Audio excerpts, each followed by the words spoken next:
तो तैयार हो एक जबरदस्त मुकाबले के लिए। मुकाबला है दरियाई गोदे और मगरमच्छ का। चलो भाई, शुरू करते हैं दरियाई गोदे से। भाई, ये तो क्या ही बड़े होते हैं। इनका वजन 1500 किलो तक होता है और इनकी खाल इतनी मोटी होती है कि उसे काटना बहुत मुश्किल है। और सुनो, जमीन पर ये लोग 30 किलोमीटर फी घंटा की रफ्तार से दौड़ सकते हैं। लेकिन रुको, पिक्चर अभी बाकी है मेरे दोस्त। इनका जबड़ा पूरा 180 डिग्री खुल सकता है और रास्ते में जो भी आए उसको बिल्कुल कुचल सकता है। सच कह रहा हूं, दरियाई गोदे से पंगा बिल्कुल नहीं लेना। अब बात करते हैं मगरमच्छ की।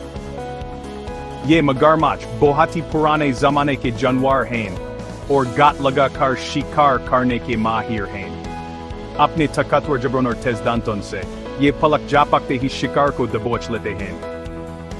और हाँ, इनसे पानी में रेस लगाने का सोचना भी मत, ये तो तैराकी के चैंपियन हैं अपनी मजबूत दम की वजह से। लेकिन इनकी जो सख्त सी खाल होती है ना, वो दरियाई गोदे जितनी मजबूत नहीं होती। तो फिर कौन जीतेगा? देखो भाई, ये तो मौके की बात है। पानी के अंदर तो मगरमच्छ का जोर ज्यादा है और जमीन पर दरियाई गोदा ही बॉस है। लेकिन असल बात तो यह है कि सबसे समझदारी इसी में है कि दोनों से बच के रहो। वीडियो देखकर बहुत बहुत शुक्रिया।